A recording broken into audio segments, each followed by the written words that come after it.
Olá, bem-vindo a mais uma videoaula deste canal. Bem, você sabia que a linguagem ela pode variar?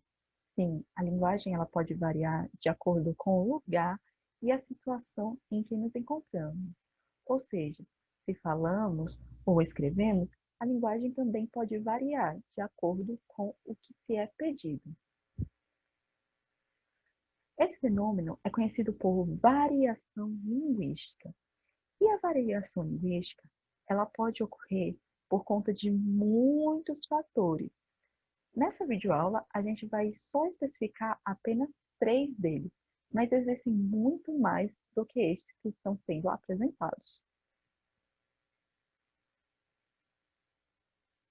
O primeiro fator que vamos falar é o fator regional.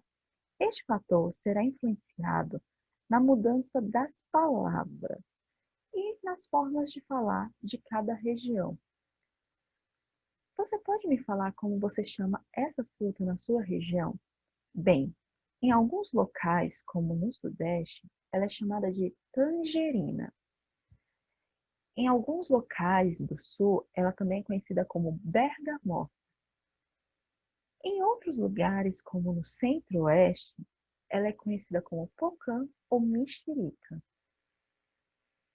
Em outros locais, como no Nordeste, ela pode ser chamada de mimosa ou laranja-cravo. Professora, mas eu não chamo essa fruta, que é na minha região, que eu moro no Nordeste, de mimosa ou laranja-cravo. Eu chamo de mexerica.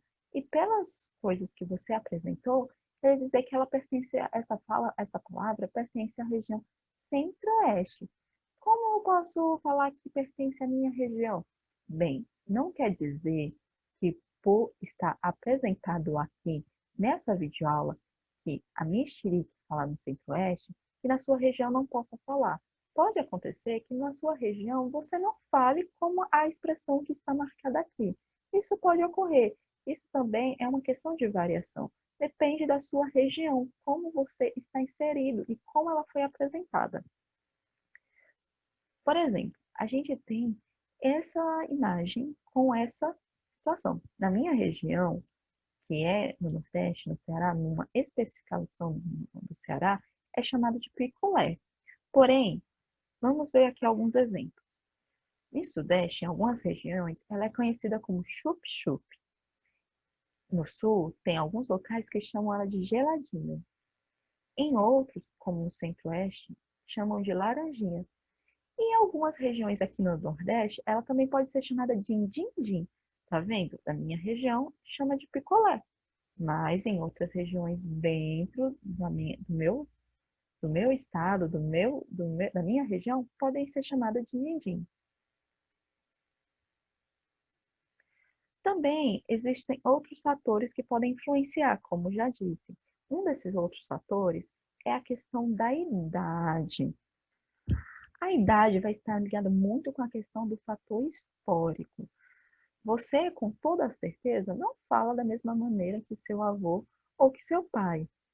Cada idade vai falar de forma específica, vai variar o seu linguajar.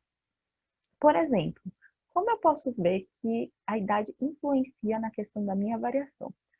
Quando o seu pai pensava em uma pessoa que lhe gostava e ia falar para algum colega, ele chamava essa pessoa de paquera.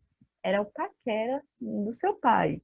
Já no caso seu, quando você está interessado numa pessoa e você vai falar para o seu coleguinha, você chamar atualmente ela de crush. Também outro fator que influencia muito é a questão da classe social. Essa classe social vai ser influenciada pelo meio em que a pessoa está inserida, o grupo social que essa pessoa está inserida. Vamos supor, médicos não falam da mesma forma que policiais, e policiais não falam da mesma forma que os professores, e assim por diante. De acordo com o seu ambiente, é que você vai utilizar um linguajar. Mas tá bom, professora, estamos falando de linguagem. Essas linguagens podem ser diferentes? Sim, essas linguagens elas podem ser diferentes. Elas podem ser linguagens formais ou linguagens informais. A linguagem informal, pode ser chamada também de linguagem curta, e ela está ligada diretamente ao uso das normas gramaticais. Ela é um pouco mais séria, ela vai ser utilizada nos momentos de seriedade que você necessitará utilizar de acordo com o ambiente que você está inserido. Ela é utilizada muito em questão de documentos, em questão de entrevistas, em questão de debates ou até mesmo dentro dos livros.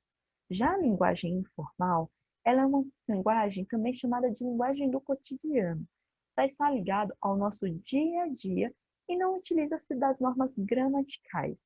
Ela é uma linguagem mais simples, que o vocabulário não vai exigir um conhecimento vasto da gramática. Ela também é uma linguagem mais espontânea. Na linguagem informal, só para vocês terem um exemplo, é comum a gente reduzir determinadas palavras que seriam utilizadas na linguagem formal. Por exemplo, você utiliza ser para você, ou tava para estava, ou tô para estou. Tá, professora, mas eu quero mais exemplos para eu entender onde eu posso utilizar a linguagem formal e onde eu posso utilizar a linguagem informal. Tá bom, vamos ver onde mais locais você pode utilizar essa linguagem formal. A linguagem formal, ela pode ser utilizada quando você vai escrever uma redação, porque a redação exige que você siga algumas formas e algumas normas para que ela seja bem escrita e você passe, digamos, pela disciplina de um professor. Você também pode ser utilizado dessa linguagem formal, como já foi dito, em entrevistas, mas de acordo com o ambiente. Cada entrevista vai pedir uma linguagem para seu ambiente. Acerca da linguagem informal, eu posso utilizar a linguagem informal para quando eu estou com os meus amigos ou até mesmo meus familiares. Eu não vou precisar usar uma linguagem rebuscada, cheia de normas, para estar falando com essas pessoas. E eu também posso utilizar dessa linguagem informal dentro das minhas redes sociais. Nas minhas redes sociais, de acordo com o ambiente que eu me encontro, eu utilizo uma linguagem específica para aquela rede social. Mas a linguagem informal, ela pode ser utilizada também na questão de gírias.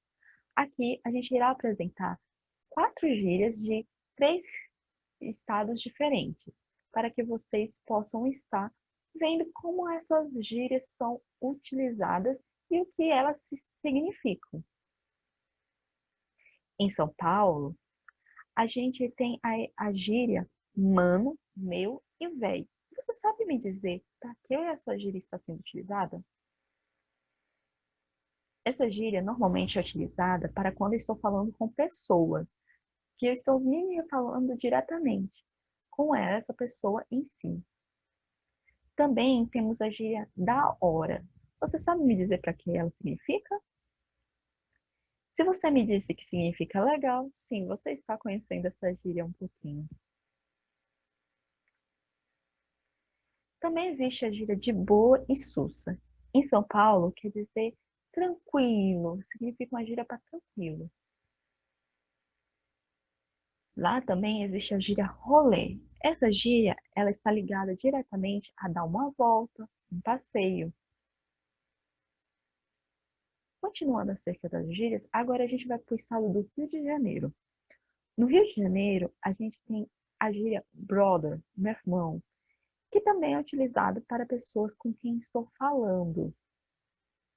A gente também tem a gíria irado, lá no Rio, e é também significado para legal.